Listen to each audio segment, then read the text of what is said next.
Il ne peut demander à Adam et Ève de nommer les animaux sans leur donner la capacité de le faire. S'il te demande de donner des noms aux animaux, donc tu as l'intelligence pour le faire. Pour tout ce que Dieu te demande, sache que tu peux le faire. Tu peux le faire. Et la force est en Dieu et Dieu est en toi. Je peux tout par celui qui me fortifie. Je peux tout par celui qui me fortifie. Je déclare que je peux tout par celui qui me fortifie. Je dis encore que je peux tout par celui qui me fortifie. Je peux faire tout ce que Dieu me demande de faire par celui qui me fortifie. Il a demandé à Moïse de monter au sommet de la montagne pendant 40 jours sans boire ni manger. Et Moïse a pu le faire. Pourquoi? La force l'y attendait. 2 fois il a fait, la force l'y attendait. Il a attiré Jésus-Christ dans le désert pendant 40 jours et il a eu la force de le faire. Pourquoi? Dieu ne peut jamais te demander de faire une chose si tu ne peux le faire. Il ne demandera jamais aux hommes de faire ce que les anges font.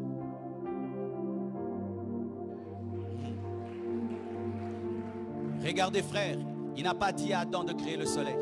Il n'a pas dit à Adam de créer l'animal, mais il lui a dit de nommer. Pourquoi? Parce qu'il peut nommer. Mais il ne lui a pas dit de créer. Pourquoi? Parce qu'il sait qu'il ne peut pas créer. Dieu ne peut pas te demander des choses qui te dépassent. Ainsi, il ne te demandera pas des choses divines, il te demandera des choses humaines, mais des choses divines humaines. C'est-à-dire, il sait qu'il sera dans l'équation pour toi. Frère, sœur, tu peux faire ce que Dieu te dit de faire. Je dis, tu peux faire, tu peux faire.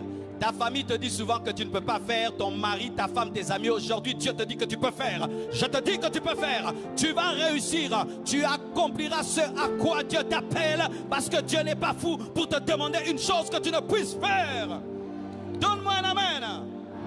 Même si c'est grand, tu es grand pour le réaliser. Même si c'est fort, tu es fort pour le faire. Même si ça demande l'intelligence, tu as l'intelligence pour le faire. Frère, sœur, tu as la capacité et le potentiel de répondre à ta destinée. Tu dois le croire. Préparé d'avance pour toi. C'est-à-dire quoi? Avant que tu ne naisses. C'est-à-dire que lorsque tu étais dans le ventre de ta mère, tu avais déjà préparé les bonnes œuvres.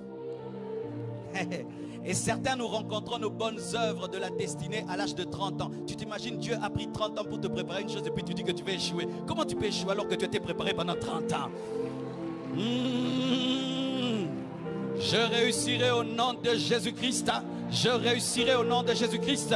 Je ferai ce que Dieu m'a dit. Je relèverai mon défi. J'accomplirai ma mission. Jusqu'au bout, j'arriverai. Et je ne vais pas tomber. Je ne tomberai pas. Jusque dans ma vieillesse, je prêcherai la sainteté et la pureté. Dieu ne peut pas m'appeler au scandale. Dieu ne peut pas m'appeler au scandale. Dieu ne peut pas m'appeler au scandale.